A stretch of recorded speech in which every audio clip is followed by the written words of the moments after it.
Какие-то основные качества, которые он старался вам привить? Порядочность, наверное. Может, какую-то долю скромности, наверное, передалась от него нам. Росли на такой пример, смотрели, так что само собой как-то это получалось. А вот вы лично в каком возрасте уже начали понимать, что папа такая вот серьезная величина?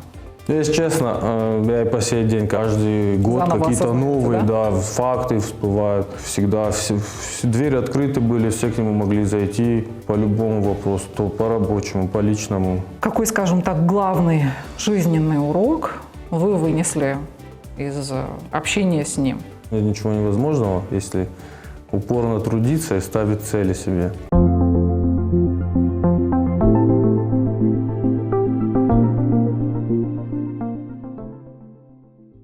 В этом году исполняется 50 лет с того дня, как Суслан Андиев поднялся на вершину Олимпа. Он стал первым остинским борцом, который стал победителем Олимпийских игр. Свой успех в Монреале в 1976-м он повторил в 1980-м. О том, что его делало таким уникальным тяжеловесом и удивительным человеком наидобрейшей души, мы сегодня поговорим с его сыном Георгием Андиевым. Георгий, здравствуйте. Добрый день. Конечно, учитывая то, что вы сын, хотелось бы начать с достаточно такого личного вопроса. Каким Суслан Петрович был дома? Каким он был отцом? Каким вы его помните? Ну, скажу так, что, наверное, как для любого ребенка, его родитель, папа или мама, был папой. Еще у меня 3 сестры старше, и мы все росли вообще в такой доброй ауре. Но баловали или все-таки в строгости воспитывали? Ну, знаете как, мы не допускали, чтобы на нас этот суровый взгляд отцовский на нас посмотрел, потому что уже тогда страшно бывало, если он так может посмотреть, и мы старались не допускать. Но и где-то баловаться тоже могли. Все в меру. Отцовское внимание получали, и, соответственно, от мамы материнскую какую-то любовь. И за советом могли всегда обратиться, как девочки, у папы спросить всего. Я вообще с ним уже когда подростком, наверное, стал, он мне уже тогда начал говорить, что я, говорит, в первую очередь для тебя брат, потом друг, а потом уже отец, папа. Так что такие отношения у нас выстраивались по мере моего взросления. Какие-то основные качества, которые он старался вам привить? Наверное, это порядочность, наверное. Может, какую-то долю скромности, наверное, передалась от него нам, всем детям. Быть добрым, отзывчивым и порядочным в обществе, наверное, такие основные качества. Росли на такой пример, смотрели, так что само собой как-то это получалось. А вот вы лично в каком возрасте уже начали понимать, что папа такая вот серьезная величина? Если честно, я и по сей день каждый год какие-то новые, да, факты всплывают, и удивляешься именно не как папе своему, а просто какой масштаб личности был. И до сих пор не могу это оценить даже. Тренеры, которые знали Андиева, они говорили о его какой-то поразительной легкости и координации при его таком тяжелом весе. Вот с кем бы из современных борцов вы могли его сравнить, или он все-таки остается для вас совершенно такой особенной фигурой, если чуть-чуть углубиться в тему спорта? Я не могу сравнить их всех, то есть не только Суслан Петрович. Каждый спортсмен наш в свою эпоху, в свое время, да, спортивную карьеру свою, сами уникальность своя, да, то есть были правила разные в свое время, и каждый человек под них подстраивался, и получалась у него такая борьба и манера, наверное, правильно сказать. Хотя бы немножечко, с кем бы близко. Не знаю даже, с кем сравнивать. Не могу сравнить. Мне это тяжело. Чтобы никого не обидеть, может, кто-нибудь подумает, но я не могу сравнить. Многие атлеты, меня правильно. Делаем вам скидку. Да. Многие атлеты его уровня имеют репутацию достаточно суровых, таких жестких людей. А каким вы же видели его и дома, и вне дома наверняка. Отличался ли Суслан Петрович дома и на работе? Конечно, отличался. Как отличался? Человек...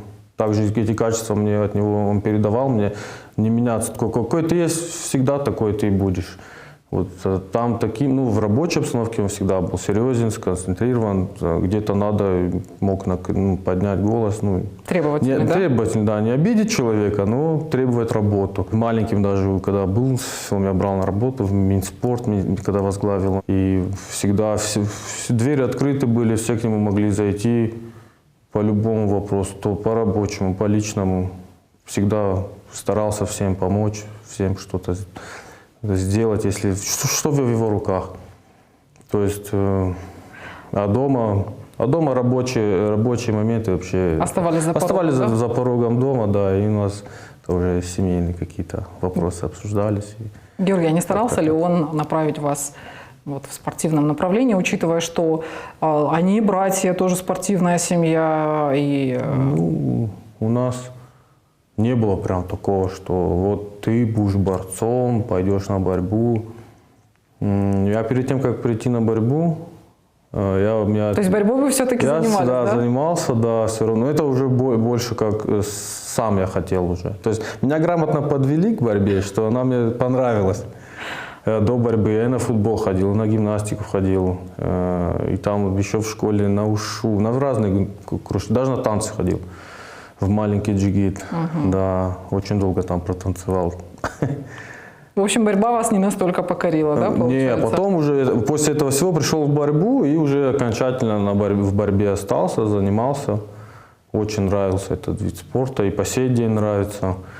Когда какие-либо соревнования, не могу смотреть, эмоции так переполняют тебя, что думаю, хорошо, что тренером не стал. Если смотрю на тренеров и думаю, как они, такая выдержка у них. За каждого болеть и не сойти с ума, это очень тяжело. Это да. Как за своего. Ну, тут с телефона или с трибуны переживаешь, как за себя. А представляете, ты человека с детства ведешь, и это очень тяжело. Он никогда не делился какими-то воспоминаниями о своей спортивной карьере? Может быть, какие-то интересные случаи рассказывал? Ну, да, были случаи, рассказывал. Но я не знаю, стоит говорить или нет, пару случаев. Да. Ну, один на ваше усмотрение, самый такой, который врезался в память. Ну, он рассказывал, как с Иваном Ирагиным познакомился вообще первый раз. Он то ли на год, то ли на 2 был, врать не буду, точно не могу сказать. Но они выступали вместе на молодежном первенстве Советского Союза, где-то что-то вот такое было. А он уже выступал, Иван Ирыгин, то есть он уже был более такой опытный. И он рассказывал, что в финал вышли, все. А там, когда спортсмены уже, первое место все выиграли, там такая ведомость, все расписываются. И тогда костюм спортивный дарили за первое место. И уже к нему подошли, что типа вот ты выиграл. Еще бы схватки не было финальной, что вот он выиграл, чтобы костюм получить. И папа рассказал, что я, говорит, это увидел, и у меня такие эмоции взяли, что я просто не отдам просто так, не проиграю. Стала мотивацией, да? Да, мотивация была, да, сильнейшая. И вот я вот не помню, по-моему, выиграл, да, Сослан его. И вот так произошла первая встреча. И потом это на долгие годы они очень сильно дружили семьями. Наша семья, их семья. И папа туда летал, Иван сюда приезжал. Вот эта встреча вылилась в такую дружбу. Вообще у вас дома часто бывали его друзья? Ой, у нас постоянно, да, у нас чуть ли не каждый день. Могли просто зайти с друзьями, там чай попить, уйти, приходить, уходить. Это как в любой, наверное, ростинский дом. Постоянно двери не закрывались. А вот у вас, как у сына, самое яркое впечатление или воспоминание, связанное вот с ним? Я постоянно с ним бывал. Это уже 18, уже вот в этот возраст, после 18 лет, я прям каждый день с ним бывал. Там и за рулем его возить начал уже. И вообще меня все, так сказать, смеялись надо мной. Его друзья, меня он вообще посадил там с 15 лет за руль. И говорили, вот так, машина едет, из-под руля, говорит, никого не видно. Сослан, а это я, он меня учил водить, да. Вот, наверное, вот это и воспоминание есть, как меня учил водить машину. Первое такое, то, что в голову пришло. То есть он вам так доверял, как взрослому человеку все-таки, да? Да, то есть вообще это нельзя делать. Но тогда так никому не получалось, да. Это все, да, запрещено. Без него я старался это не совершать действия. Да, вот, наверное, вот это будет воспоминание. Это одно из первых, что вот за рулем вот так. И я его возил. Еще вот из-под руля меня видно не было. Какие-то, может быть, принципы в воспитании, которые бы вы, допустим, хотели в своей семье же, или, может быть, тоже уже как-то переняли и практикуете? Доверие, наверное. Потому что я вот знал, что мне родители доверяют, и там отпроситься куда-то, пойти.